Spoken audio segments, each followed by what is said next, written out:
지금 사회주의 체제, 아주 교조주의적인 사회주의 체제는 다 무너지고 지금 자본주의 시장 경제하고 중국과 베트남은 사회주의 시장 경제, 거의 시장 경제입니다. 그런데 이 시장 경제가 해결하지 못하는 아주 중요한 문제가 두 가지가 있는데, 하나는 실업 문제이고 고용 문제이고 또 하나는 소득 분배 문제예요. 그런데 이 고용 문제와 소득 분배 문제는 상호 동전의 양면입니다. 고용이 안 되니까 소득이 없으니까 가난해지는 거예요. 그렇죠? 그리고 기왕에 고용되어 있는 사람은 생산성이 계속 올라가니까 점점 연봉이 많아지는 거란 말이에요. 그러니까 소득 격차가 점점 벌어질 수밖에 없어요. 그러면 결국 고용을 창출해야 소득이 이루어진단 말이에요. 그리고 우리가 지금 잘 알다시피 국회에서도 좀 이 논란이 되고 있고 하는 SSM 같은 거, 슈퍼마켓 있죠? 슈퍼마켓. 대자본들이 그냥 구멍가게 다 해버린단 말이에요. 그러니까 동네 구멍가게 슈퍼마켓 하는 사람이 다 망하고 빵집 다 망하고 이렇게 된단 말이에요. 그러면 아이고 우리 동네 뭐 슈퍼마켓 뭐 그놈이 하나 저놈이 하나 있으면 되지. 그런데 그게 아니에요. 동네 사람이 슈퍼마켓을 하면 그 돈이 동네에 있어요. 그러면서 그 사람은 세탁소에 밖에서 세탁하고 이발소에서 이발하고 빵집에 빵 사 먹고 미장원에 가서 뭐 머리하고 또 다른 슈퍼에 가서 뭐 사고 이런 식으로 쌀가게에 쌀 사고 채소 가게에서 그 골목에서 돈이 이렇게 돕니다. 그러나 지금 SSM 같은 대자본의 체인들, 이미 돈을 더 이상 벌지 않아도 될 사람들이 더 많은 돈을 벌려고 야단이니까 전부 일자리가 없어지는 거예요. 그런데 이런 네트워크는, 이거 원래 네트워크 우리나라에 생긴 게 아닙니다. 원래 맨 처음에 논문을 쓴 건 하버드 대학 교수예요. 그래서 이건 21세기에 아주 중대한 유통이 될 것이다. 그러는데 미국에서부터 먼저 시작됐고 우리나라에 왔습니다. 그런데 원래 영국에서는 스포츠가 훈련용으로 생기면, 운동이 훈련용으로 생기면 미국에 가면 상업용 스포츠가 됩니다. 그런데 그것이 우리나라에 오면 뭐가 되면 도박이 돼요. 도박이 돼가지고 전부 내기만 한단 말이에요. 내기만. 그렇듯이 미국에서 이게 아주 건전한 유통 방법으로 생겼는데 우리나라에 오니까 뭐예요 이게? 완전히 돈 놓고 돈 먹기 펀드판이 돼버린 거예요. 사실 펀드는 네트워크 마케팅이 아닙니다. 그 형태를 갖췄지만은 이건 유사 수신행위, 금융행위란 말이에요. 그러게 되니까 사회적 인식이 엄청나게 나빠졌어요. 거기 있는 놈은 몽땅 도둑놈들, 뭐 이렇게 된 거란 말이에요. 거기 있는 놈들은 사기꾼들, 이렇게 된 거란 말이에요. 그런데 세상 만사는 새옹지마라고 그랬습니다. 고리 깊이면 산도 높아요. 지금 네트워크 시장에 대한 인식이, 그렇게 사회적 인식이 네거티브하기 때문에 그 식성 좋은 대자본이 이걸 먹지 않고 계시는 거예요 지금. 만약에 이 인식이 매우 좋다면, 돈벌이도 되고 사회적 인정도 받을 수 있다면 이 시장이 그냥 남아있지를 않아요. 이미 매우 똑똑한 양반들이 다 잡숫고 여기 있는 분들은 아마 몇 분 차지를 못할 거예요. 이게 인식이 나쁘니까 지금 호시탐탐 노리고만 있지 잡숫지를 않는 거예요 지금. 그러니까 앞에서 분탕질을 한 그런 네트워크 사기꾼들을 우리는 고맙게 생각해야 됩니다. 그렇죠? 아이고 고맙습니다. 당신 때문에 제가 여기 와 있습니다. 어느 회사 사업 설명회를 가든 자기 회사 오면 돈벌이를 한다는 분이 다 해요. 우리 회사는 사기꾼이니까 오지 마시오. 그런 말 하는데 하나도 못 봤어요 저는 경제학이라고 쓰고 하니까 여러 군데 가보거든요. 그럼 아주 금방 떼부자 될 것 같은 소리를 많이 하는데요, 실제로 그걸 믿어서는 안 됩니다. 실제로 그 정보를 자기가 느낄 수 있는 시그널, 그리고 정보를 전부 분석해서 과연 이것이 옳은 것인가 하는 것을 자기 스스로 판단해야 됩니다. 그런 다음에 시작하시면 틀림없이 성공합니다. 누가 하락해서 하면 절대로 안 돼요. 공부도 자기가 좋아서 해야지, 엄마가 하락해서 하면 그럼 절대로 못합니다. 안 돼요. 사업도 마찬가지입니다. 그래서 여기서 여러 가지 좋은 점을 설명하지만은 설명하지 않고 느낄 수 있는 시그널이 많이 있습니다. 제품이라든가 시스템이라든가 사람들을 만나보고 대화하고 사업자들, 이렇게 해서 과연 믿을 만한 조직이나 회사인지 이건 스스로 알아보셔야 됩니다. 자, 오늘 제가 이 강의 제목으로 잡은 것은 옥수수 돼지 사이클인데요. 아니 이 회사에 돈 벌려 화장품 팔아서 돈 된다고 해서 왔는데 무슨 돼지가 왔다 갔다 하느냐, 뭐 이렇게 생각하실지 모르는데, 우리는 전통적으로 돼지 꿈을 꾸면 복권을 사러 가죠. 뭐 돼지 꿈에 뭐 몇 마리만 봐도 복권 사러 가는데요. 돼지 이야기를 들으니 얼마나 재수가 좋아요. 그렇죠? 꿈을 꾸는 것도 아니고. 옥수수 돼지 사이클은 제가 만든 말이 아니고 이 경제학의 학술 용어입니다. 학문 용어예요, 학문 용어. 작년 가을부터요. 작년 가을에 일기가 안 좋아가지고 배추 파동이 났어요. 그렇죠? 배추 한 포기에 10,000원씩 막 하고 서울에서는 그것이 없어가지고 야단 법석을 배추를 사러 갔는데 배추가 없어요. 무슨 10,000원 아니라 20,000원이라도. 그러니까 정부에서는 어떻게 했습니까? 배추를 대량 도입을 했죠. 거기다가 김치 도입량도 수입량도 마구마구 관세를 없애주고 막 늘려가지고 들어오기 시작했어요. 근데 지금 어떻게 됐습니까? 농부들이 배추밭을 갈아엎고 있어요. 그렇죠? 한 포기에 10,000원 하는 배추가 800원으로 떨어졌는데 농부들이 출하하는데 400원이랍니다. 그런데 그걸 뽑아가지고 차에 실는데 인건비가 안 되기 때문에 갈아엎는 게 이익이다. 그런 말이에요. 그러니까 역배추 파동이 난 겁니다. 지난해는 너무 비싸서 배추 파동, 이번에는 값이 너무 떨어져서 죄다 갈아엎어가지고 배추 파동. 그렇죠? 그런데 이런 농산물 파동이요 매년 나요. 매년 돌아가면서 고추 파동, 양파 파동, 마늘 파동, 돼지 파동, 소 파동. 그렇죠? 저쪽 경상도 저쪽 의성이나 이쪽으로 가면 양파, 마늘 굉장히 많이 심어요.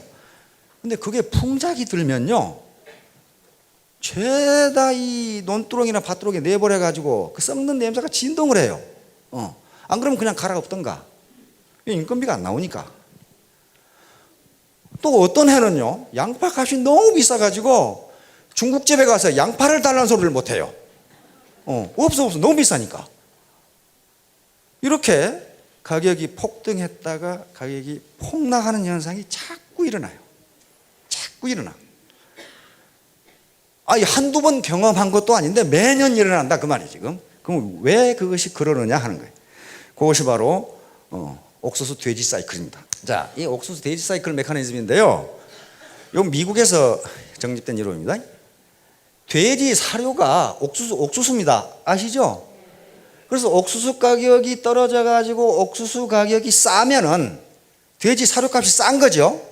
그러면 돼지를 먹이는 것이 수지가 맞아요. 수지가 맞으니까 돼지를 키우는 사람들이 새끼를 내서 더 많이 키우기 위해서 돼지 출하를 기피합니다. 그러면 시중에 도살장에 가는 돼지 수가 적어져요. 그러겠죠? 그러면 돼지 가격이 올라가요. 폭등해요. 돼지 가격이 올라가니까 농부들이 가만히 보고 있다가 하하 돼지 키우면 돈 벌겠구나. 그래서 너도 나도 할 것 없이 돼지를 키우기 시작해요. 그렇죠? 돼지를 키우기 시작해. 그러면 돼지가 많아지니까 사료 수요가 많아져서 옥수수 가격이 올라가요. 그거 당연한 거 아니에요. 옥수수 가격은 올라갔는데 지금까지 키운 돼지 수가 많으니까 돼지 출하량이 많아가지고 돼지 공급량이 늘어서 돼지 가격이 떨어져요. 이번에는 이제 돼지 가격이 떨어지니까 어메뜨거라 하고 너도 나도 조금 떨어졌을 때 몽땅 팔아치우자 하고 돼지 출하가 홍수를 이루어요. 그러면 돼지 사육이 왕창 떨어져요. 이제 돼지가 없어 이제 계속. 그러다 보면은 돼지 사료인 옥수수 수요가 떨어지니까 옥수수 가격이 떨어져요. 옥수수 가격이 떨어지니까 어떻게 됩니까? 이제 돼지를 키울만 해요. 그래가지고 이 사이클이 다시 이쪽으로 들어가요. 이렇게 요걸 이렇게 왔다 갔다 해요. 이렇게 계속 몇 년 주기로 왔다 갔다 해요. 요게 옥수수 돼지 사이클이에요. 요게 농산물 파동의 주범입니다. 자, 여기서 우리는 뭘 알 수 있냐 하면요, 요건 농산물에만 나타나는 게 아니고요, 공산품이나 서비스업에도 나타납니다. 다시 말하면 자기가 전문적인 정보와 지식을 가지고 이 사업을 하면 돈벌이가 되겠다 이렇게 판단하지 않고 아이고 저거 하면 돈 번다는데 하고 마구 달려들면은 다 망한다. 그런 얘기예요 지금. 예를 들면 저쪽 대구에 가면은 곰탕집이 유명한 데가 하나 있어요. 할매곰탕이라고. 근데 미국 사람이 그걸 보고 이상하다. 할매 뼈다구 곰탕인데 미국 사람이 보더니 아니 할머니를 잡아서 저기서 파느냐 이렇게 얘기하는. 가만히 보니까 좀 그래요. 할매 뼈다구 곰탕. 그러니 참 우리말이 우리는 전혀 나는 그런 생각을 안 했거든요. 그러니까 그 유명한 집이 하나 있어요. 저도 먹어봤는데 별 맛이 없어요. 근데 그렇게 유명하더라고요. 그러니까 그 주변에 말이죠. 곰탕집이 얼마나 많이 들어서는지 그거 잘 된다고 소문이 나니까. 그래서 최근에 가봤더니 전부 팔이 날리고 앉아 있어요. 너무 많이 생겼어 거기에. 그래가지고 망한 집도 나오고 그러더라고. 또 대구 저쪽에 가면은 뭐라고 하나 그 돼지 족발 있잖아. 야 기가 막히게 맛있는 데가 있어요. 진짜 맛있더라고. 조그마한 구멍가게. 그런데 그렇게 맛있어. 그래서 그 집에 돼지 족발을 먹으려면 막 줄을 서야 돼요. 그러게 되니까 주변에 족발집이 얼마나 많이 생기든지 말이죠. 막 대형 뭐 거기는 뭐 원조 족발, 뭐 진짜 원조 족발, 뭐 그래가지고 막 생기는데 너무 많이 생겼어. 너무 많이. 거기에 수요자는 제한되어 있는데 너무 많이 생기니까 좀 팔이 날리고 앉아 있어요. 요게 옥수수 돼지 사이 그래. 다시 말하면 요건 이렇게 하고 내 시스템을 이렇게 갖춰 내가 돈벌이가 되겠다 이렇게 해야 되는데 돈이 벌린다더라. 그러니까 무조건 한 거예요. 그런 죄가 허다하게 많습니다. 70년대 60년대 말 70년대 우리나라 수출 1, 2위를 차지한 게 뭡니까? 가발과 합판입니다. 가발, 합판. 우리 이 손재주가 좋잖아요. 가발을 만드는 거. 그래서 엿장수들이 나이 지키신 분들 엿장수들이 엄마 머리 사러 다니죠. 머리칼 그 머리 팔아가지고 뭐 하고 그랬어요. 그거 가지고 가발 만들어 미국에 수출하고. 세계적으로 우리가 솜씨가 좋으니까 그다음에 자동차가 1, 2등, 전자가 1, 2등이 아니고 가발 합판이 수출 1, 2등이었어요. 노동집약적 수공업이니까.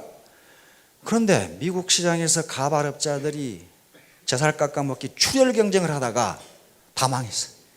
돈이 된다더라. 그러니까 너도 나도 한 거야. 그냥 너도 나도. 자, 이런 식으로 너도 나도 덤벼들면, 다시 말하면 잘 된다더라, 저 그것은 좋다더라, 그러니까 마구 뛰어들면은 같이 망한다, 공멸한다. 하여간에 이런 식으로 뭐가 좋다더라 해서 자유의지가 아니고 그 직업을 선택하면 반드시 똑같이 손해를 본다. 이걸 논리학에서는 합성의 오류라고 이야기합니다. 합성의 오류. 합성의 오류, fallacy of composition이라고 하는데요. 원래 논리학에서 이 논리적 오류로 쓰는 말인데 이걸 경제학에 썼습니다. 한 부분에 대하여 진실인 것을 그렇다는 이유만으로 전체에 대해서도 필연적으로 진실이라고 보는 오류, 잘못. 이거 무슨 말이냐면요.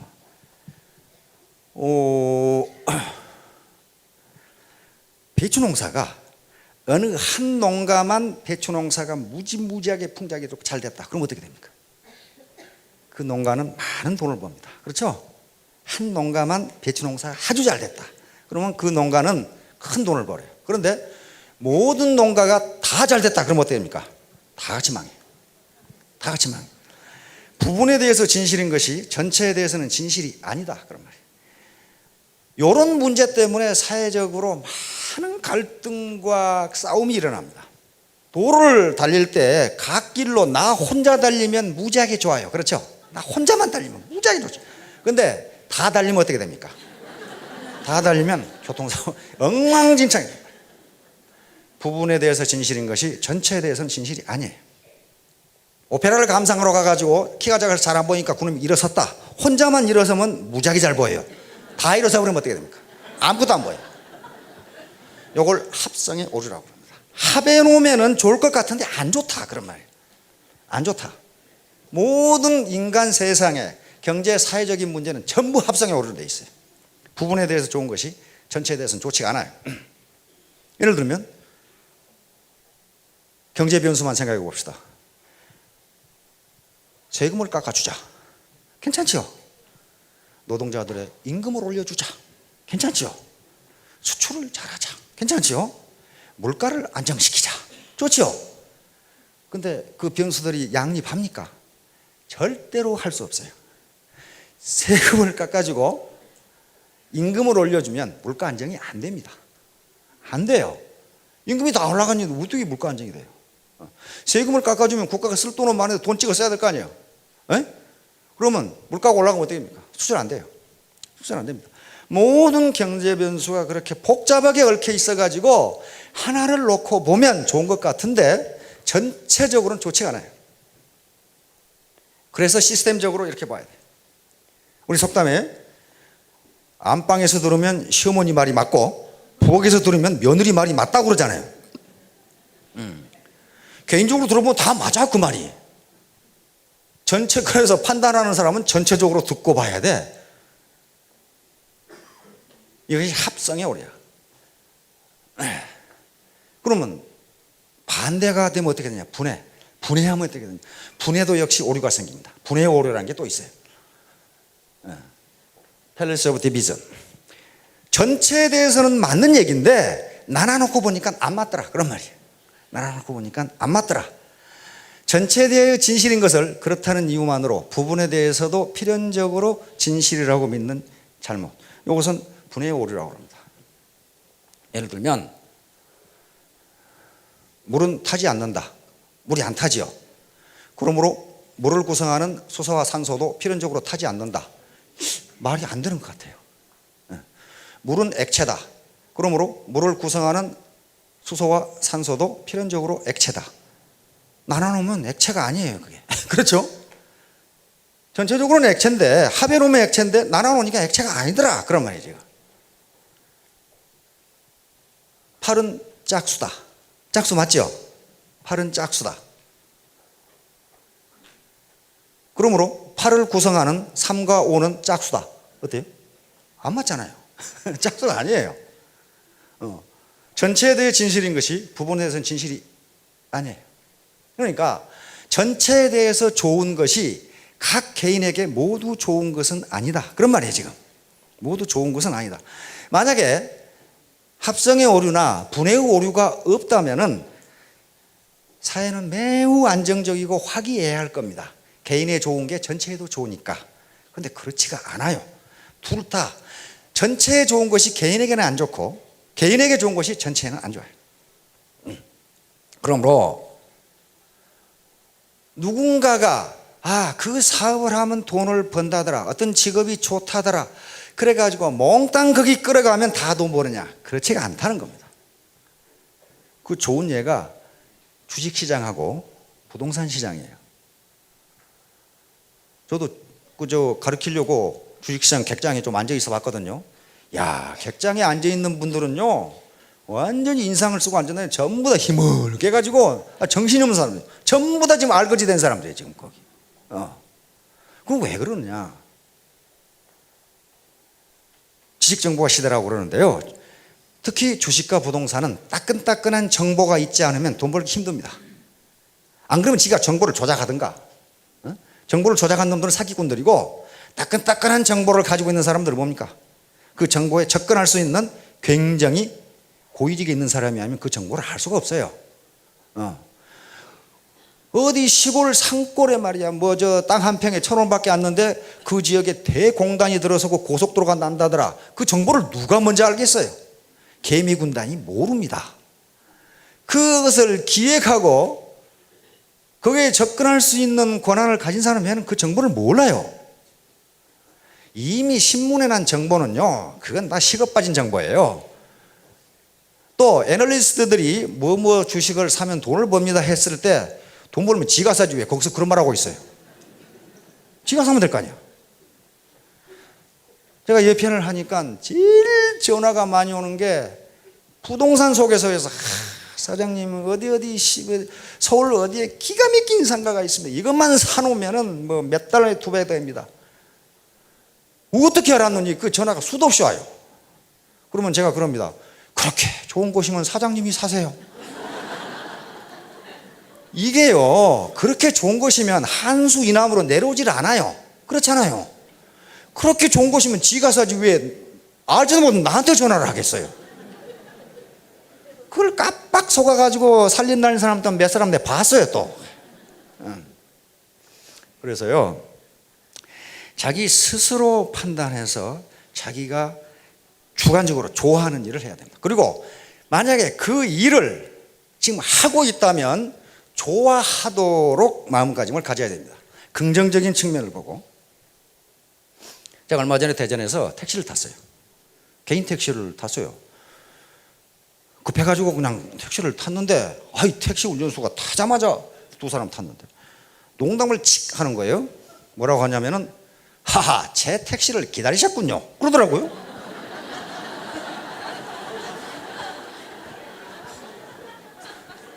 그래서 또 우리도 농담으로 받았죠. 귀신이시네, 어떻게 하셨죠? 그렇게 받으니까 이 택시기사가 그때부터 따발총처럼 정보를 쏟아내기 시작하는 거예요. 여기는 어떻고요, 저떻고요, 어떻고 저떻고. 그러면서 자기는 항상 그런 마음으로 택시 운전을 한다. 이거 얼마나 즐겁냐. 저분이 내 택시를 기다리고 있었구만, 이렇게. 그런데 그런 농담을 찍 하면은 몇 가지 반응이 있답니다. 우리처럼 턱 이렇게 받아주는 부류가 있고, 어떤 분들은 인상을 푹 쓰고 이 자식이 무슨 사기를 치려고 좀 일어나, 이렇게 온 사람 있고, 어떤 분은 아무 생각 없는 사람 있고, 뭐 들었는지 만 꼬목꼬목 오는 사람이 그렇다는 거예요. 그리고 자기는 그걸 보고 이제 사람을 판단한다는 거예요. 이분은 살기가 좀 여유가 있는 분인가 보다, 교양이 있구나. 그리고 인상 푹 쓰고 있는 사람은 저 사람 뭐 망했나, 뭐 왜 이렇게 인상을 쓰고 있나. 되게 어깨에 힘만 주고 말이야. 그리고 그런 사람하고는 태워가지고 내릴 때까지 아무 소리도 않고 간답니다. 무지하게 심심하다요. 그러면 이게 이제 아무 소리도. 근데 누가 얘기해요? 택시 운전수들이 많은 정보를 가지고 있어요. 그렇죠? 그러니까 들이다 얘기하는 그럼 우리가 계속 받아주는 거예요. 그래서 이제 이쪽 원자력 연구소 지나가서 그 오거리인지 사거리인지 복잡한 데 있죠? 거기 쑥 올라오고 그러는데 신호가 노란불으로 쑥 바뀌어서 제가 그랬어요. 기사 아저씨, 신호 바꾸고 갑시다. 그러니까 이 아저씨가 대뚱 받아 넘기는 거예요. 제가 쟁반을 준비해야 되겠네요, 그러더라고요.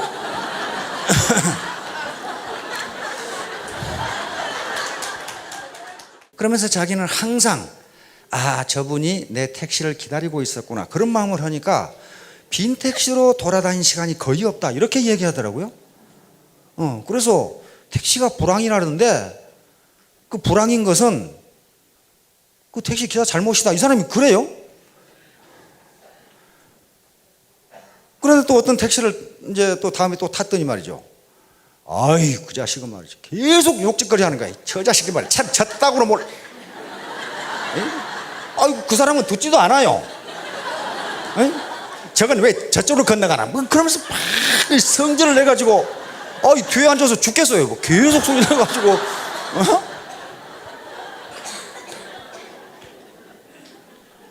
그래가지고 마지막에 뭐라 그러냐면 말이야, 내가 이런 짓이나 해먹고 살 것 같으냐, 이놈아. 그거 하고 있잖아 지금. 그래서 그 사람이 돈을 벌릴 리가 없어요.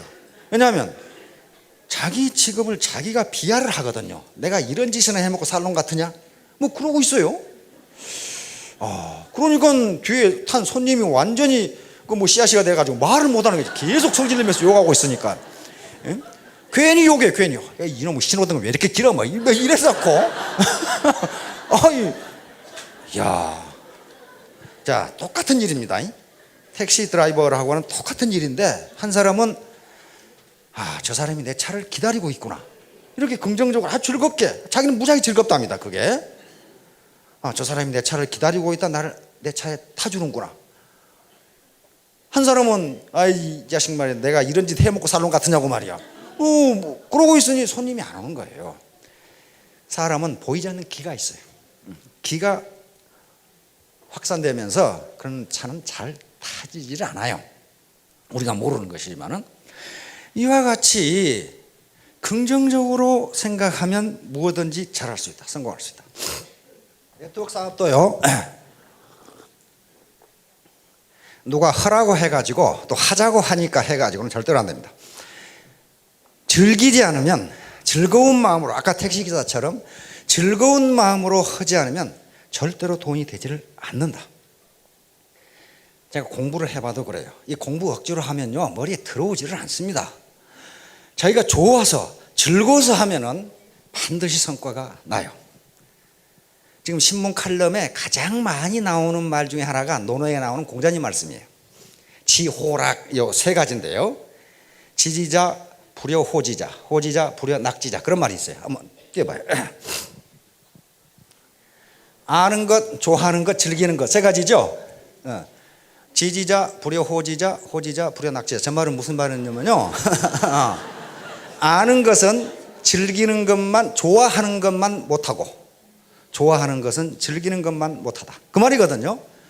거기에 이제 주자라는 사람이 쓴 논어 집주가 있습니다. 거기에 음식을 가지고 저걸 설명하는 거 있어요. 음식을 가지고 이 곡식을 먹을 수 있다, 이것이 아는 것이고, 그걸로 끝나면 뭐예요?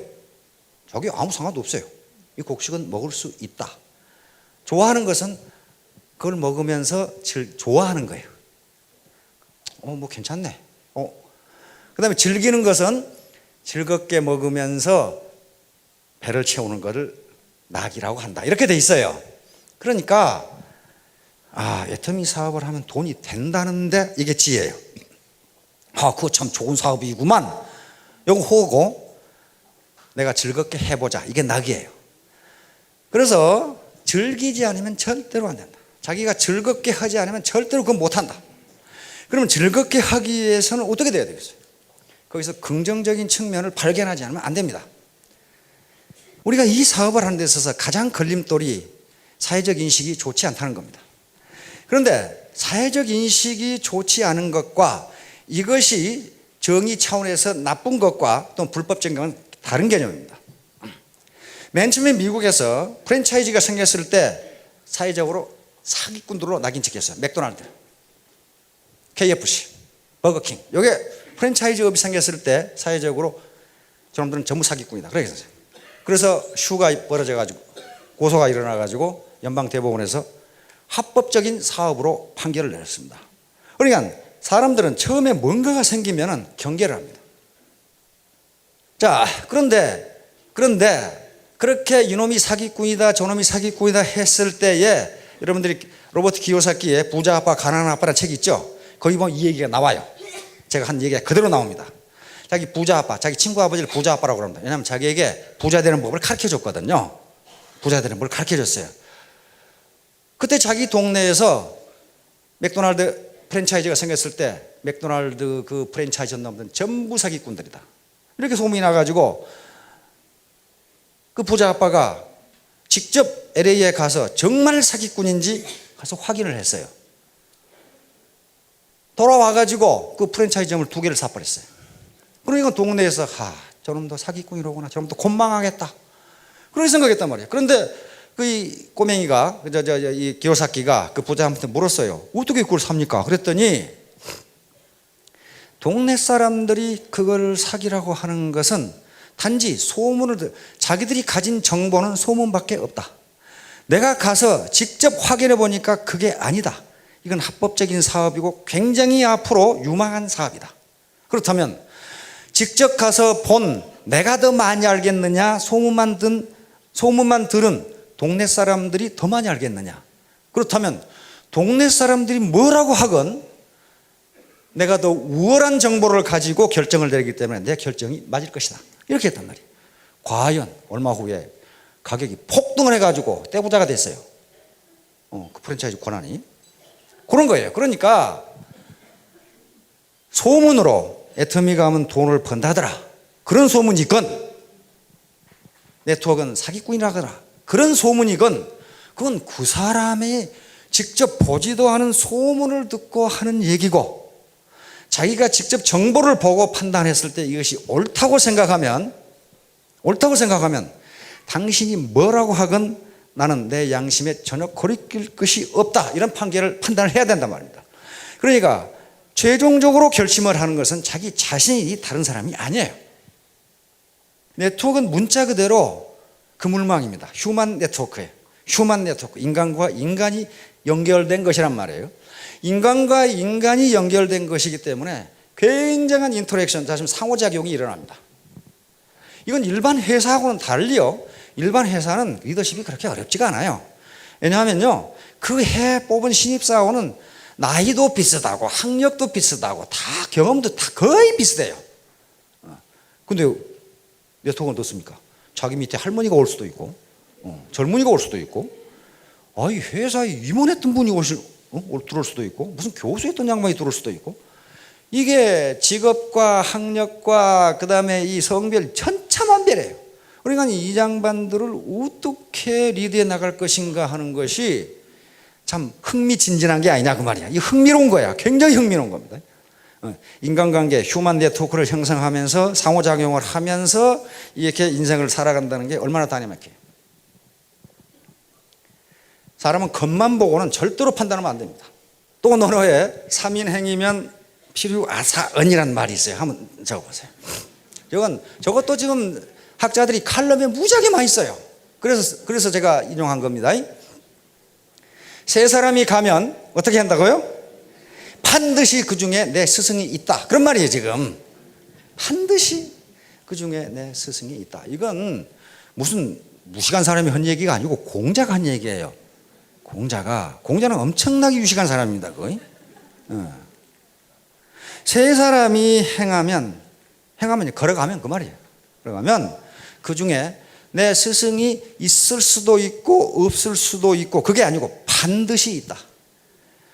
그러면서 그 뒤에 말이 또 나와요. 어떻게 설명이 되냐면은 나보다 더 나은 사람은 그것을 보고 배우고, 나보다 더 못한 사람은 나는 저렇게 행동해서는 안 되겠구나, 그걸 배운다면 그 사람도 내 스승이다, 그렇게 돼 있어요. 그 만든 말씀 아니에요. 그래서 네트워크에 와서 학력, 경력 그런 거 전부 접어두시고 왕년 찾다가 망한 사람들 많아요. 대건설회사를 했던 분입니다. 발주공사면 수십억, 수백억씩 했던 분들이에요. 근데 웬일로 여기 앉아 계신지는 저는 잘 모르겠는데, 어떻게 쫄딱 망하셨는지 어쩌는지 엄청난 건설을 사장을 했던 분이에요. 근데 전혀 그런 거 티를 안 내시고 가방 가지고 팔로 다려보니까 잘 팔리더라, 무지하게 재밌더라 그러시더라고요. 아이고 무지하게 재밌더라. 이런 분은 성공합니다. 지금도요, 본사로 또는 석세스에 만나러 온 사람 중에 왕년 찾는 사람들은 무지하게 많아요. 뭐라고 하냐면 제가 꼭 이 사업을 하려고 온 것은 아닙니다만은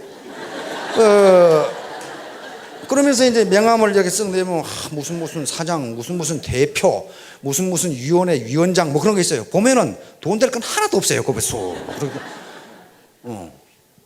그러면 뭐라고 합니까? 아이고 이렇게 훌륭하신 분이, 여기는요 가난하고 힘없는 사람들이 먹고 사는 데입니다. 선생님처럼 훌륭하신 분은 더 큰 일을 하셔야죠. 이렇게 하면은 그게 아니고, 이게 이제 뭐 이렇게 이제 꼭 그렇다는 것만 아니고 뭐 이렇게 나온단 말이에요. 그렇게 왕년 찾으시는 분들은 결코 성공 못합니다. 결코 성공 못해요. 자, 그런데 여기 여러분들에게 꼭 보여드리고 싶은 게 있습니다. 어떤 직업을 갖는 것이 성공할 수 있는가? 바로 거창고등학교 직업선택 10개훈, 즉 10계명이라는 게 있습니다. 한번 비춰줘봐요. 여기 거창고등학교 나오신 분들은 대충 알 거예요. 거창고등학교 어디 있습니까? 고창읍. 세계에서 가장 큰 읍, 고창읍이죠. 거창고등학교니까 세계에서 가장 큰 고등학교. 왜 가장 큰 읍인지 가장 큰 고등학교인지 통 이해가 안 되시는 분도 있을 텐데요. 그 이름을 한번 생각해 보십시오. 거창고등학교는 제가 몇 번 간 적이 있습니다. 거기 교장 선생님을 만나러 갔고, 또 교장 선생님하고 직접 초빙을 해서 삼사관학교에서 교양 강좌를 한 적이 있고, 밥도 먹고 대화를 하고 그랬어요. 그리고 제 이 친구 중에 우리 육사 이 동기생 중에 투스타로 예편을 했는데요. 지난주까지 이 중동 대사로 있다가 지난주에 귀국을 한 친구가 있습니다. 근데 그 친구가 이제 딸 하나가 있는데 계속 뭐 군대 생활을 하니까 전방으로 어디로 막 초등학교, 중학교 계속 돌아다녔어요. 돌아다니다가 사단장을 나가려고 보니까 이 딸을 맡길 데가 없어. 전방으로 사단장을 나가야 되는데. 왜냐하면 이 고향이 평양이거든. 평양인데다가 집이 자기 부모 누나들이 전부 미국으로 이민을 가버려가지고 요 남쪽에 무슨 연고자가 없어요. 그러니까 딸을 지금 고등학교를 보내야 되겠는데 어디 보낼 데가 없어. 그리고 맨날 돌아다녀가지고 딸이 공부를 무지하게 못해. 무지하게 못한 데다가 머리를 이쪽은 빨간 물, 이쪽은 파란 물, 노란 물 이렇게 들어가지고 이 중학교 다니는 애가 그렇게 돌아다니면 무지하게 예쁘게 생겼거든. 그래서 이제 거창고등학교를 찾아갔어요. 왜냐하면 저 학교가 100% 기숙사예요. 기숙사이기 때문에 다짜고짜로 거창고등학교 찾아가서 교장 선생님 면담을 했어요.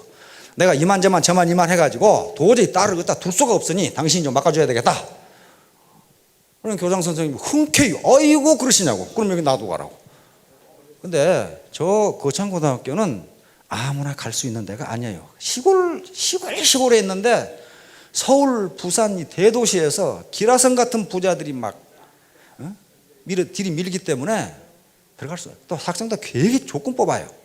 조건 뽑은 데다가 특이해요. 교육 방법이 유치원부터 고등학교까지 있는데요. 학교가 담이 없어요. 모든 담이 아무것도 없어. 그럼 이게 학교인지 시골 집인지 분간이 안 가요. 교장 선생님한테 왜 이 담이 없느냐 그랬더니 벌써 담이 있으면 학생들이 마음이 무거워진다. 다시 뭔가 막힌다 이거야. 학생들의 생각이 막히면 안 되기 때문에 담이 있을 필요가 없다. 그래서 유치원부터 아무런 담이 없어요. 담이 없고 클래스도 뭐 고등학교가 뭐 한 반에 20명 그것밖에 안 돼요. 그리고 선생님이 공부를 안 가르쳐. 저끼리 토론하고 선생님은 뒤에 서 있어요. 그리고 모르는 거 물어봐라 이거야. 너끼리 토론하고. 그런 식이에요. 봄철에는 모심으로 가고 가을에는 벼베로 가고 그 다음에 불문율이 하여간 수업을 하든 뭘 하든 첫눈이 오면 무조건 정교생 가서 토끼몰이 한다. 그게 돼 있어요. 그러니까 완전히 네 스스로 해봐라. 그거예요. 네 스스로. 그리고 체육대회라든가 뭐 또 전부 교사들은 아무런 관여를 안 해요. 너끼리 계획 짜서 너끼리 하고 결과가 안 되는 일이 있으면 좀 도와달라고 그러라. 그런 것밖에 없어요. 그런데 그게 초인류 고등학교가 돼버린 겁니다. 우리 이 대사를 지나고 갔던 그 딸도 머리에 물들이고 다니는 이 학생이었는데 3학년 졸업할 때 육군사관학교 수석했습니다. 그 해에 또 이 학생이 해군사관학교 수석했어요. 그 정도예요. 자, 이 학교에 들어가면요 간판에 이게 붙어 있어요. 직업을 이렇게 선택하면 성공한다. 자, 한번 봅시다. 월급이 적은 쪽을 택하라. 이게 좀 무슨 아주 매우 촌철살인의 역설적인 항목들이 다 들어있어요. 월급이 적은 쪽을 택하라. 이게 포인트가 어디가 버렸나. 그런데요 실제로 저게 맞더랍니다. 예일대학에서 연구를 했거든요. 예일대학에서 예일대 학생 졸업생들과 하버드대 졸업생들을 조사를 했어요. 조사를 해봤더니 83%가 직업을 선택할 때 연봉을 보고 선택하더랍니다. 연봉을. 17%가 연봉은 적지만은 자기가 좋아하는 직업을 선택하더랍니다. 그래서 이 사람들 20년간 추적해가지고 누가 백만장자가 되는가를 추적해 봤더니 그 중에 1,500명 졸업생 중에 101명이 백만장자가 됐는데 연봉이 많은 쪽을 택한 학생들 중에 한 명이 백만장자가 됐더랍니다. 처음에 연봉은 비록 적지만은 자기가 좋아하는 직업을 선택한 사람이 100명이 백만장자가 됐더랍니다. 근데 이걸 어떻게 하느니 교장 선생님이 만든 건데. 두 번째, 내가 원하는 것이 아니라 나를 필요로 하는 것을 택하라. 이거 맞는 말 같죠? 세 번째, 승진의 기회가 거의 없는 쪽을 택하라. 이런 기업은 어떻다는 거예요? 지금 초창기에 있다는 겁니다. 그렇죠? 세 번째, 모든 것이 갖추어진 것을 피하고 처음부터 시작해야 하는 황무지를 택하라. 이거 파이오니어죠. 앞을 다투어 모여드는 것은 절대 가지 말라. 아무도 가지 않는 곳으로 가라. 아까 전에 주식 투자, 옥수수 돼지 사이클처럼 돈 된다네 하면 그쪽으로 가면 망한다 그런 말이에요. 장래성이 전혀 없다고 생각되는 곳으로 가라. 지금요 미국에서 그제 조사한 거 보니까 가장 잘 나가는 직업들이 있어요. 가장 잘 나가는 직업은 10년 전에는 그런 직업이 없었답니다. 없었대요. 그러니까 전혀 장래성이 없다고 생각했는데 그렇지가 않더라는 거예요. 그 다음에 사회적 존경 같은 건 바라볼 수 없는 곳으로 가라. 한 가운데가 아니라 가장자리로 가라. 이것도 그렇죠. 부모나 아내나 약혼자가 결사반대하는 곳이면 틀림없다. 왕관이 아니라 단두대가 기다리고 있는 곳으로 가라. 요게요 역설적인 것 같지만요 거의 맞습니다. 거의 맞아요. 내가 원하는 곳으로 가면 찬밥 신세가 될 가능성이 있어요. 왜냐하면 그곳에는 나보다 더 기라성 같은 인물들이 많아요.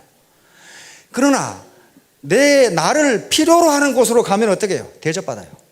나를 필요로 하는 곳으로 보면 대접받고 기분 좋고 기분 좋으니까 일 잘 되고 이렇게 된단 말이에요.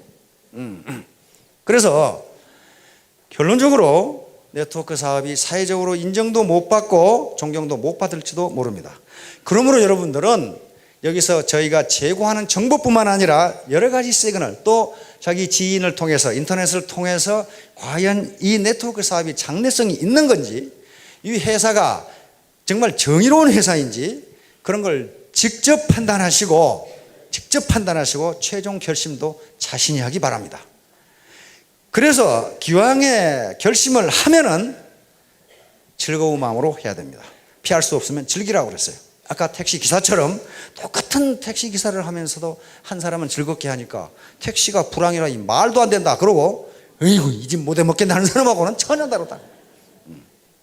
자, 모두 현명한 결심을 하셔서 부자 되시기 바랍니다. 감사합니다.